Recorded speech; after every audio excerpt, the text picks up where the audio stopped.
Well, good morning again. I don't know about you, but I feel the Lord moving in this place already today. It is my privilege and my honor to introduce to you our guest speaker for this morning. His name is Timmy Dunn. He has been in the ministry for 29 years out in Big Spring. He was actually Pastor Brian's youth pastor back in the day, and I think the gray hair probably started from that. So we can't blame him for that. We can only blame Brian. But then he was also at Central Baptist Church in Deer Park, Texas, for quite a while. And then for the last 3.5 years, he has been a satellite campus pastor for Hillside Church out of Amarillo. He has been a campus pastor back there in Big Spring again.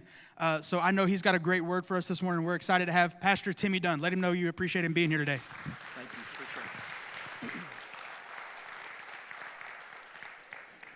So it is good to see you, and just very grateful to be here with all of you today, and thankful that I can fill in for Brian while he's away. And I want you to, as Josh was making announcements, just something kind of cool that I began to think about. 85 years of Calvary Baptist Church, and literally, just so you know, like, I'm standing here as a product of Calvary Baptist Church. I think if I'm correct, and I don't want to lie, as you know, the preacher standing up here, but I think my grandmother was one of the first people Dr. Oldham baptized. Is that correct? Way back when? Yes. So Nanny was one of the first baptisms here. I grew up I was laughing with my family back there. Everybody raise your hands, wave them. They had a hard time remembering who I was. I'm kind of the prodigal son, come home. They said, no, you're not, but a little bit. But I just, as time goes and we think we're not getting older, and we realize that we are, and I see some of my family, and they look real old. But it is just, I'm honestly, I'm blessed to be able to be at Calvary Baptist Church, and just being a part of this. And I mean it. Like, as I sat there and listened to the announcements, it just flooded me of the emotions of, you're a product of this. And you know, and I don't know where, there they are right there. Just thank y'all. The worship was fantastic, and it was, you didn't know this. Yeah, you can clap. You can,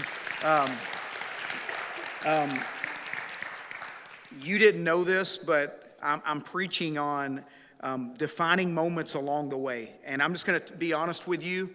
As I preach on this, you just need to know, like, this is for me, and if you want to tag along and kind of see that it's for you too, that's completely fine. But I want you to know this is kind of prepared for me in this moment, in this time in my life. And usually, as pastors, as teachers, as preachers, most of the time the messages come from where God is taking us, and hopefully it can be a blessing as we see where He's taking us and leading the people along the way as a part of that. The worship. I'm no longer a slave to fear. That's really, that song's kind of the song of Moses, which I'm just thinking about. You split the seas so I could. Can I just be honest with you? Like, I'm raising my hands and just loving that. And in my mind, the enemy's going, but you are afraid. Isn't it crazy how in the middle of worship, and I'm thinking about how he split the seas so his people could walk right through it. He split them so the enemy would see that and see who God is. He split the seas so they could walk right through it completely on dry ground. But as I'm raising my hands, the enemy's going, but you are afraid. You're singing, I'm no longer a slave to fear, but you're going to leave here and get in your car and you're going to be afraid. And wouldn't you just, and here's what I love about that, even if that happens, we're going to be reminded that God is faithful. He's not leaving us because of that. He's never going to forsake us because we have moments of fear. But I will say this, like, he hasn't given us that spirit. Remember, it comes from the enemy. Even last night when Deb and I were talking, and I was just trying to share a few of the things that I might talk about, and she's like, I don't want to hear your sermon. I'll hear it tomorrow. But, and because you'll find out real quick, like, I'm way more spiritual than she is. And so, so I'm I'll start saying a few things, and we're talking about just kind of where we are in life, and she starts kind of preaching to me, and she's good at that. She's not spiritual, but she can preach. But she does that, and so we're just thinking about what I was going to talk to you about today. I just want you to know this, like, God is right here in the middle of this, from the worship, from the very second that we arrived. You're not here by accident. I know that's what a preacher is supposed to say, what the guest speaker is supposed to say, but you are here by divine purpose. God has brought you here. He's brought me here. And so I want you to go to the book of Exodus. The book of Exodus, and we're going to be talking about divine moments. Divine moments. Divine defining moments along the way. That song, that worship song, you split the seas so I could walk right through it, that didn't just happen by accident. Moses didn't just raise that staff, that shepherd staff up that became the rod of God. He didn't just raise it up by accident. There were defining moments that led to that moment. Defining moments along the way where, and I'll just say this, when you celebrate 85 years of ministry, what you can do in those moments is look back and go, God has done incredible things through and with Calvary Baptist Church for 85 years. But when you do that, don't just celebrate what he's done, celebrate where he's taking you. Your pastor will be back, and he will, and by the way, I'll say this, and then I'm going to get into the message because they told me I have 15 minutes of battery. So I've already used maybe 5-10 minutes of it. So is that true? No? Amen? Okay. Okay. Can I just say something about a sabbatical? And I came up through the ranks just like you, just like Brian, Central Baptist Church, Trinity Baptist Church. I never even heard of a sabbatical till I was with Hillside. But can I tell you that there are two men in my life that are alive today that I believe with everything within me, if they would have been given a sabbatical, not a vacation, but a sabbatical. My father, I believe he would have pastored another 10 years, minimum. And my father-in-law, Randy Cotton, I believe if those two men, and so Brian didn't ask me to say this. I have not talked to him about this, but I'll just say this. Thank you, even in not understanding everything about sabbaticals, because I can't tell you I understand everything about them, but I'd love to have one. But I'll tell you what, I know this, knowing your pastor, it's going to be incredible for him.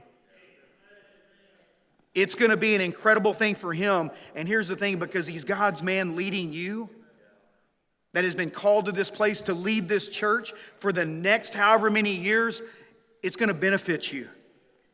And so God's going to bless you. And you may be sitting there going, yeah, but I wasn't for it and I'm still not for it. That's okay. Thank you for being here, for doing what Brian asked you to do and support the church while he's gone. I don't know how much he checks in, but I guarantee you this. Just the peace of mind knowing that the church is still filling up, people are still coming, and God's word's still going out while Brian's being able to get his battery recharged. While the Spirit of God is doing some incredible things with Brian, that's an incredible thing. So I just want to thank you that you've allowed your pastor to do that, and you never know what's going to happen because you've opened up that door for him, what God's doing in and through him and for the next years to come. So just awesome that you did that. So let's talk about defining moments along the way. Have you ever been in a transition? Moses was one of those individuals that probably spent, and he didn't do it because he liked it, it's just the way God did it, but he probably spent his the life that we read about in transition. From one moment to the next, just kind of this defining moments that lead us into transition. And so as I look at Moses' life, I want you to think about defining moments for him And then I want you to just kind of think about defining moments for you along the way and see how this kind of can be something that can charge you into the next phase of your life, whatever God's doing. So when I'm thinking about defining moments, many of our defining moments are where we maybe take a step to a new job. Maybe it's in the direction of a new job. Maybe it's a new career. Maybe that defining moment is a new city. Maybe it's you have a dual income and you go to one income for an unforeseen reason. Maybe it's that defining moment is you're single and then you transition into being married, and this is a defining moment and you're working through that. Or maybe you're married and for whatever reason in your life, whatever those reasons are, you're transitioning out of that and you're into being single again. And for all those different things going on, those are defining moments and they're transitional moments. Transition puts us in a place of, and I know this from experience, absolute vulnerability. You're vulnerable. Just as I'm down there singing those songs of worship, the enemy can come in and you're vulnerable to his attacks going, yeah, I get it, you sing that, but you don't really mean it. You're living life, you're trying to do these things, but you really don't mean what you're saying. Transition puts us in a place of vulnerability because in transition, we're leaving something that is familiar or comfortable. Something that's familiar, something that we've known that's comfortable, and we're leaving that and we're stepping into something that is absolutely unknown. And I'm going to be honest with you, I like comfort zone. I like to be in my comfort zone. I don't like the unknown. Who does? And here's the crazy thing, this life that we're looking at, Moses, he kind of lived his entire life here that we read about in that unknown where God's taking him from one place, one defining moment, one place of transition to the next. And there's vulnerability in that. If you're here and you're trying, and I want you to know this, like God has a purpose even in that. To get you, whatever you want to do, wherever you want to be, God has a plan for that, and He wants you to get there even more than you want to get there. And we have to trust Him in those moments. There's vulnerability in the transition time, the defining moment time, because when we are letting go of something, and again, we all have those times, we experience loss when we're letting go, right? In that transition time, in that defining moment time. A loss of place. Maybe it's a loss of a person, family member. Maybe it's a loss of position. Or maybe it's a loss of where in the world do I fit in here? Where do I fit in this world? Where do I fit in this? And maybe it's something like that. Here's the thing, when we're in transition, we need God in a way that we never needed Him when we were in our comfort zone. And so that tells me that God works in the transition time. That tells me that God absolutely works in the defining moments in our lives. Oftentimes, if we allow it to, transition can launch us toward a deeper, more focused, more incredible, you put the word in there, deeper relationship with God than you've ever had before. If we'll allow it to, those defining moments, those transition times can catapult us into a relationship that we've never had before with Jesus because we have to trust Him. See, when I'm in my comfort zone, what do? I forget Him. It's easy to do that. Well, all the bills are paid, everything's perfect, all the ducks are in a row, and God's over here going, hey, I did this. But when we're in the transition time, what happens is we're reminded, God, I can't make it without you. I cannot go another step without you. So Moses lived his entire life in this type of transition. He didn't like it, but he was there. Let me just tell you a few things about Moses. And if you're here for the first time, read his story. It's there. It's in the Old Testament. We're going to be in the book of Exodus, but he was adopted. He's this one that was adopted, and he was ended up in the wilderness after having an incredible life. Ended up in the wilderness. There's this burning bush moment for Moses when he was in front of the burning bush that was speaking to him. Literally, God speaking to him, calling him. These are the defining moments in his life, in his ministry. There's the 10 Commandments. I even think like there's a little bit of your pastor, your leader is gone. He's up there. God is doing something in his life. What are you doing in the meantime to be ready for the next orders that God gives to your leader? There's something even in there for the church. Moses, that defining moment, the 10 Commandments. Then there's the promised land that the children of Israel, they were led to. That land flowing with milk and honey. Moses' first defining moment. Let's get to it. Exodus chapter 2.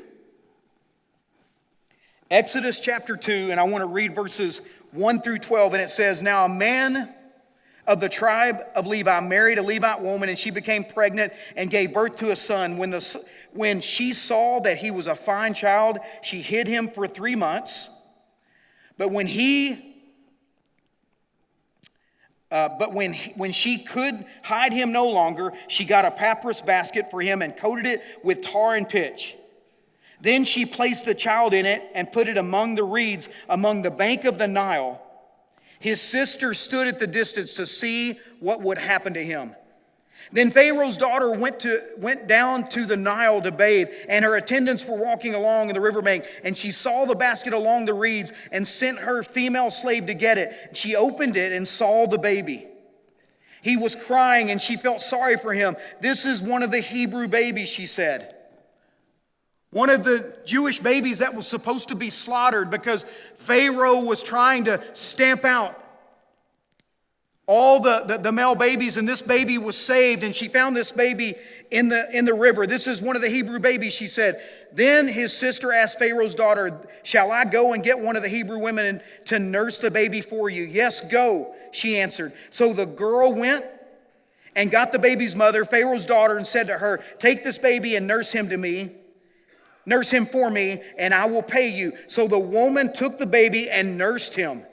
When the child grew older, she took him to Pharaoh's daughter, and he became her son. She named him Moses, saying, "I drew him out of the water." So here's this baby, this Jewish baby that was raised in Egyptian culture, who was given the finest of everything you could possibly want. And you get to you kind of just have to fill in the blanks of this story, but he's raised in Pharaoh's palace.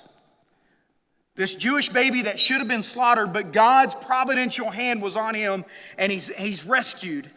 And he's raised as an Egyptian, but it says in verse 11, and this is kind of the first defining moment that I see here. In verse 11, "One day after Moses had grown up, he went out to where his own people were and watched them at their hard labor." So Moses, somewhere along the way, began to see, hey, I'm not part of the Egyptian culture. There's something different going on in me. Hopefully that triggers with you and I. That we're supposed to be different.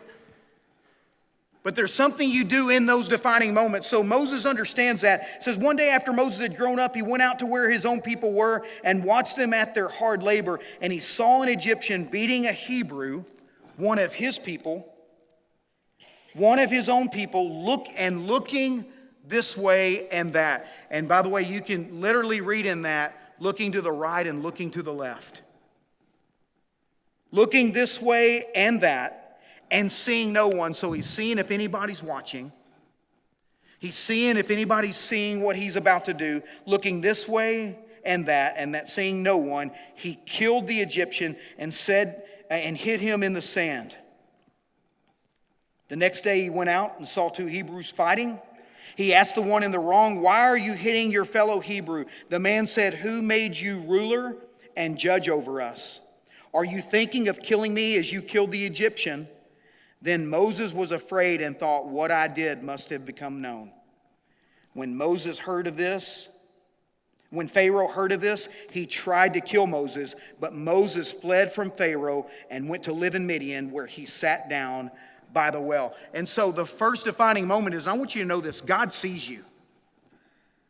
I kind of underlined this, but did you see the verse where it says he looked to the right, he looked this way, and he looked that way? But what direction did he never look?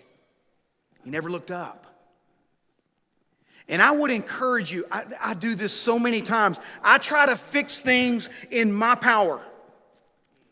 I try to fix things, I try to do things myself, and I'm gonna fix this. I'm gonna fix this thing up. Moses looked to the right, he looked to the left, but he never looked up. Moses' first defining moment is this: God sees us. Did you know that God's purpose and his plan are always better than yours? God's plan is always better than your plan. Now, again, I want to be honest with you. Sometimes I don't think that. And that's where I get in trouble. But I know it's true. I know it's true because my life, when I've trusted him, when I followed him, he always leads me. He always guides me. So Moses' first defining moment was this: God sees me. And I want you to know this, as Moses looked to the right and looked to the left, and he didn't think anybody saw him. First of all, someone did see him physically, but someone spiritually saw him. God was watching. This is a man God had his eye on. And in this moment, Moses runs for his life, the scripture says. Moses literally takes off and runs for his life, and he ends up in the wilderness. And we can't read the entire story. I would love for you just to fill in the blanks, but I want you to know this. As Moses ends up in the wilderness and he's there, this is a guy that was in the palace. This is a guy that was raised by Pharaoh's daughter. He's literally has everything you could possibly want. And now he finds himself in the wilderness. And I want you to hear this, and we need to be reminded of this. God does not waste your wilderness. He does not waste your wilderness. There's a really, and again, you can just kind of make a little footnote right up there in your margin as we're looking at this story. But in the book of Numbers, just a few books over, Numbers chapter 12, verse 3, it tells us Moses was a very humble man. It's kind of funny because most people believe Moses wrote the book of Numbers. So it's kind of funny that Moses wrote the book of Numbers and says, I was a pretty humble man. But it literally says there in Numbers 12 that Moses was a very humble man, and actually says this: he was more humble than anyone on the face of the earth. Now, where did that happen? I'll tell you where I think it happened. It's not concrete, but I think it happened in the wilderness. I don't think it happened in the palace. I think that the humility of God began to pour over into Moses, and God began to teach Moses in the pasture, not the palace. The humility of God came over Moses in the pasture, not the palace. Moses, he said, I was one of the most humble people on the earth. Where did that happen? I think it happened when God sent him to the wilderness. God, what are you doing? I was fighting for your people. What are you doing? I believe God taught Moses humility in the wilderness. For Moses, humility wasn't formed in the palace. It was formed in the pasture. And it'll be the same way with you and the same way with me. There are only certain things that I can learn in the wilderness that I couldn't learn when everything was perfect for me. When God takes me to a place and he says, I want you to stop and understand, I've got a plan for you, and it's better than anything you ever thought of, but you're going to have to trust me. You're going to have to trust me along the way. Who you are becoming is way more important than what you do. See, Moses was the prince of Egypt. He was the heir to the throne, and God said, no, I've got something greater. I've got something even better than that. What could be better than that? All the houses you can buy, all the money you could have, what could be better than that? God's plan, God's purpose, God's glory. See, Moses hadn't seen the Red Sea part yet. Moses hadn't seen the fire at night, the cloud that covered them in the day when the sun would beat down, the cloud that God would send and cover them along the way. And these are snapshots of an incredible story that was going to take place. Moses hadn't seen all the plagues yet, where God was going to show up and go, Pharaoh, you think you know what's best. You think you're powerful, but my God is more powerful. Moses hadn't experienced that yet. God was going to be teaching him humility in the pasture, not in the palace. If you feel like right now you're in the wilderness, know that God does not waste your wilderness. I'm not telling you to love your wilderness. I'm not telling you to fall in love with the place that you're in, but I want to tell you this: listen and look for Him. Look for Him in the moments. Maybe you're there. Maybe it's that defining moment. You're at a place where I don't know what's going on. I don't know where I'm at. I don't know what's next. Look for God in those moments. Wilderness is where if you feel you're in that right now, that wilderness moment, maybe it's family. Maybe your wilderness is your finances. Maybe your wilderness is your job. I just want you to know, like, God doesn't waste it. He doesn't waste those moments. I bet you, just bringing it down to earth as a church, you might be thinking, what's gone on in the last couple of months that Pastor Brian's been gone, that our pastor's been gone? I'll tell you what, God's doing something. And just because you can't see it doesn't mean He's not working. Matter of fact, I can look all through my life and I can see how God's worked time and time and time again. Moses learned those things in the wilderness. You know, in the wilderness is where I kind of lose my independence and I gain more dependence on God. In the wilderness is where we have to see, God, you're gonna have to step in here. And of course, God goes, well, yeah, but I've been there the whole time. But in the wilderness is where we really see Him the most, or we look for Him the most. In the wilderness is where our character is developed. In the wilderness is where if we'll truly understand what God's doing, we'll begin to hear His voice more clear than ever before in the wilderness. So God sees. Let me give you the second thing. Moses' second defining moment is God leads. Have you ever wondered, God, where are you at? What are you doing? What's going on with my life? Look at Exodus chapter 3. We're kind of skimming around, and you can read the verses in between and fill in the story. But Exodus 3, 1 through 14 is the story. Moses is in the wilderness. He ends up getting, he marries he marries Jochebed. He marries, he finds his wife there in the wilderness. And he's tending sheep. And he has no clue. Think about this. He's tending sheep. He becomes a shepherd. And as he's tending sheep, he has no clue that God's about to lead him to a place where he's going to be leading sheep.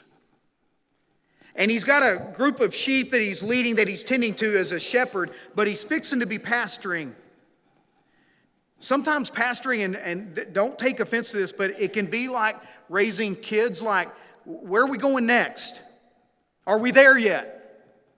Think about this, and not too long from now, from this story, Moses is going to have 3 million people going, where are we going? What's next? Are we there yet? Can we stop and go to the bathroom? Are we there yet? Moses, are we there yet? 3 million of those people, and he had no clue, but God was starting small with him, but had no clue where God was about to take him. So his second defining moment was God leading him, just like He leads you and I. And so he gets to this place, and I'm going to just skip a few of the verses. Go to verse 4. Verse 1 of Exodus 3 says, now Moses was tending the flock of Jethro, his father-in-law, the priest of Midian, and he led the flock to the far side of the wilderness and came to Horeb, the mountain of God. There the angel of the Lord appeared to him in the flames of fire from within the bush. Moses saw that though the bush was on fire, it did not burn up. So this is obviously an incredible defining moment. The bush is burning, but it's not burning up. So Moses thought, I will go over and see this strange sight, just like you and I would, why the bush does not burn up. When the Lord saw that he had gone over to look, so God is leading him. He's using this burning bush as a way to lead Moses to where God wants him to be. When the Lord saw that he had gone over to look, God called to him from within the bush, Moses, Moses. I mean, that's kind of the first time we really get God knew his name. He was seeking him out, but God, it's not like this was just by accident. He calls him by name, Moses, Moses. And Moses said, here I am. Here I am. And God says, do not come any closer. Take off your sandals, for the place where you are standing is holy ground. Then he said, I am the God of your father, the God of Abraham, the God of Isaac, and the God of Jacob. At this, Moses hid his face because he was afraid to look at God. And the Lord said, I have indeed seen the misery of my people in Egypt.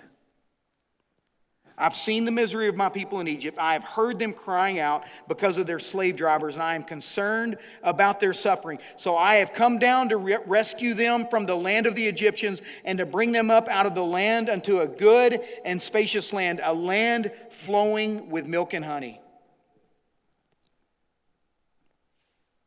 Verse 10, so now go. This is God still talking to Moses, still kind of leading Moses through this. Now go. I am sending you to Pharaoh, the one who raised you, to bring my people, the Israelites, out of Egypt. But Moses said to God, who am I? This is so key to this. The burning bush moment.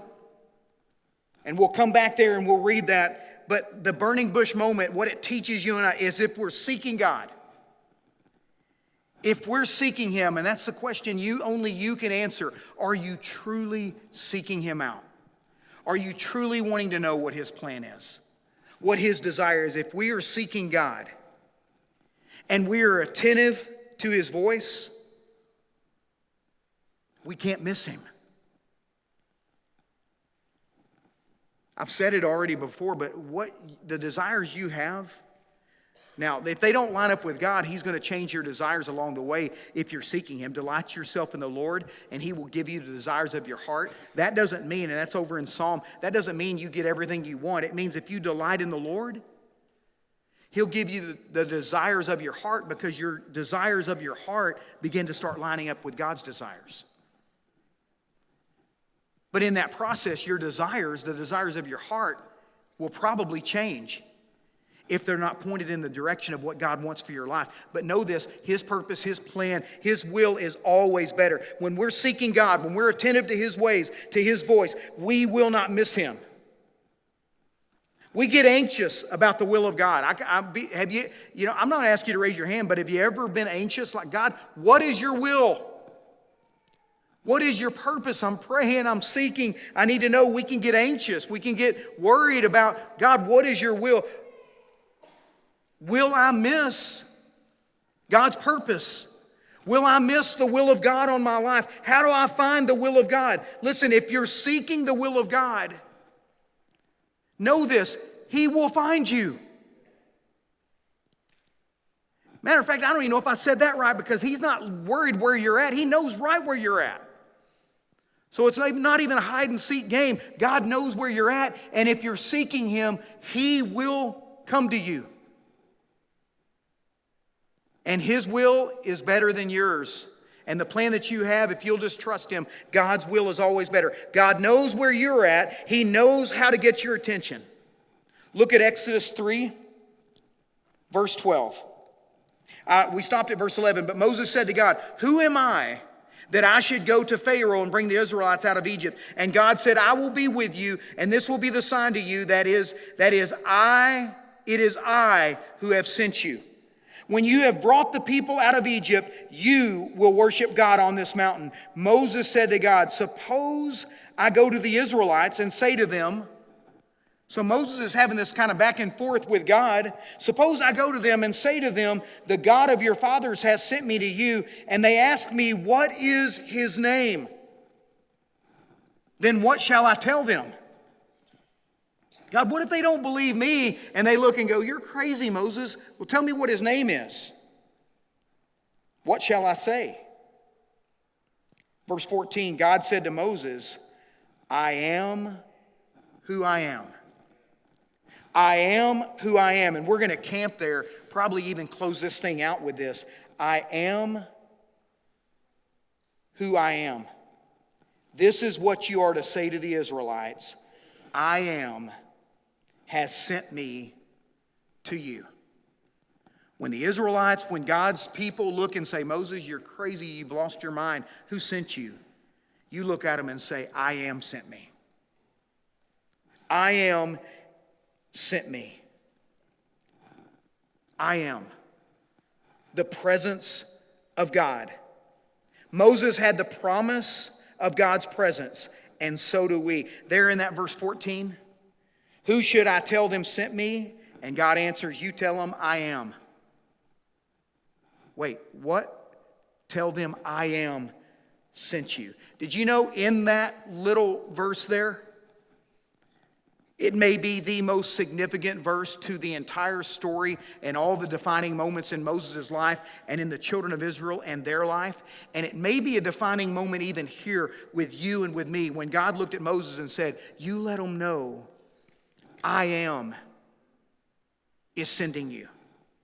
I am has put you in this moment as their leader. The answer for all of our questions in the wilderness. The answer for all of our questions in defining moments. The answer for all of our questions that we have in those times of transition is the same answer that God gave to Moses. I am is present. I am is here. I am is the one that has you. Think about this. Who's going to lead me? That's what Moses was telling the children of Israel. I am is sending me. Well, who's going to do this? I am. Who's going to lead me? See, this is the same God. He's the same today, yesterday, and forever, right? The same God. Who's going to lead me? I am. I am is going to lead me. Who's going to protect me? I am. Who's going to build my home? Who's going to help me raise my kids? 4 kids and 5 grandkids and the 6th on the way. Who knew what it would be like to raise kids? But I can look back. I mean, I hadn't read any. This is the manual I read and watch, obviously, mom and dad and watch people ahead of me raise their families. But you get into it and you're like, what in the world? And the crazy thing is, 4 kids, 5 grandkids, 1 grandkid on the way, and the 4th child is I feel like high school has been an eternity with him. Like we've got almost fixing to have 6 grandkids, and we still have 1 in high school. I mean, you think your wilderness is bad. He was Uncle Charlie at 11 years old. He became an uncle. And he's the most independent kid you've ever met in your life, and God saved him for last. Deb and I were just so ready for empty nesting, and he said, nope, wilderness. And he's not here. And so I can say that he's an incredible kid, but he's pretty independent. But who's going to lead me as I raise my kids? I am. Who's going to lead me as my kids watch me and my wife as we build our home? I am. The same presence of God that was there for Moses is there for you, is here for you, is here for me. Who's going to provide for me? I am. Who's going to provide for you? I am. Yes, you have to trust him and you have to do, but God is there. And He's leading, and He's going to provide. Who's going to care for me? I am. I am. Who's going to comfort me? I won't spend a lot of time on it, but last year at this time, we had one of the most tragic things we've ever had on either side of our family. One of my nephews on Deb's side, her brother's son was killed in a car wreck, a single car accident.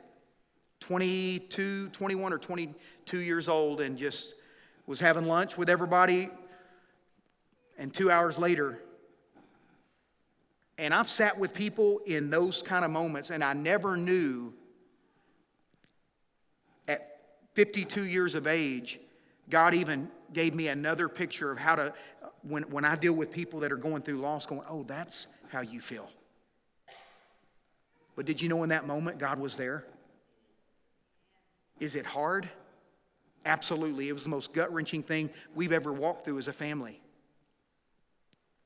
They would spend summer after summer with us there in Deer Park, go to camps, youth camps with us, and just close like they were like he was our son. And then this happened, but in the middle of all that, God was there. Who's going to care for us? Who's going to be there? I Am will be there. Who's working in all of this? I Am. Who's present when I can't see what's going on? I Am is. That's who He said to tell them was sending Him. I Am. And they knew that. That's the only way they would have followed Moses like that. They knew who God was. They knew what He had done, what He was doing, what He was going to do. They trusted Him. I Am is with you. And I'm closing with this. But if you skip over to Exodus chapter 14, I'm going to give you this real quick and then we're done. Exodus 14. Because we worshiped with this song. Exodus chapter 14. And let's just read verses 10 through 13. So they're in the wilderness. God has provided manna. He's provided a cloud. He's provided fire to warm them at night, to lead them. He's provided a cloud to cover them during the heat of the day. He's provided food for them when they thought they were going to die. And you get to Exodus 14 and they're standing at the banks of the Red Sea. And Pharaoh's army is coming and they're right there. They're coming upon them. In verse 10, as Pharaoh approached, the Israelites looked up, and there were the Egyptians marching after them. They were terrified and cried out to the Lord. They said to Moses, what was it because there were no graves in Egypt that you brought us to the desert to die? What have you done to us by bringing us out of Egypt? Didn't we say to you in Egypt, leave us alone? Let us serve the Egyptians. It would have been better for us to serve the Egyptians than to die in the desert. Isn't that like we are? We forget God fed us.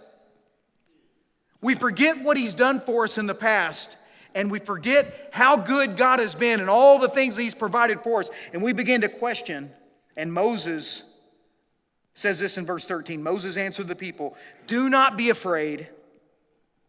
Stand firm, and you will see the deliverance the Lord will bring to you today. The Egyptians you see today, you will never see again. The Egyptians you see today, those that are coming at you, the enemy that's coming right for you, that you see right now, you will never see them again. And verse 14, the Lord will fight for you. And I love this next part, not because it's easy, but because it's true. The Lord will fight for you. You need only to be still. Basically, he's saying you don't have to do anything. God's doing it. Just trust Him. Trust Him. You've been in this wilderness moment. You just need to trust Him. God fights for us. Listen, I want you to know this as a church. You're going to be celebrating 85 years. But if God has called you to it, whatever's in the future, He will see you through that. However hard it might be. And there may be times where you go, wait a minute, Pastor, what are you doing? I don't know. God will fight for you just like He did them. God has this. If God has called you to it, He will see you through it. God led with a cloud by day and a pillar of fire by night. He provided manna for them. I call it little post-it notes all around to show, I am God. I am that I am. I have you. I want you to know this. Jesus will be the answer for everything in your life. But it's your job and it's my job to trust Him. And I'll close it just like I opened it up, singing praises and worshiping. I'm no longer a slave to fear. Maybe you're here today and maybe the enemy has wreaked havoc on you. And maybe it's been on your family and on your situation. And maybe you've given into that. I would love for today to be the day. And as the musicians come up and we get ready to have a time of closing, maybe today's the day where you stop and go, you know what, enemy, I'm not going to let you do that to me anymore. Just like the words of that song were, I'm not going to live in fear. Because we know the Scripture says God hasn't given us that mentality. It comes from the enemy. He doesn't give us the spirit of fear, but He gives us the spirit of a sound mind. That's what He does. So I want you just, as we get ready to close, I want you to stand and we're gonna pray, and there'll be a time of just, if you want to just have a time with God and go, God, I'm in a wilderness. I'm in a place in my life I don't understand. I want you to know this. Jesus absolutely promised you, the same God, Jesus absolutely promised you He would never leave you, He would never forsake you. Do you believe that today? Maybe the cry today is from His people going, God, we believe you. We trust you. We don't see it, but we're going to trust anyway. We don't necessarily know where we're going, but we're going to trust that you are leading, you are guiding, and you're using Pastor Brian. You're going to lead us to the place where we need to go, where God can do incredible things through us. God, we're trusting in that.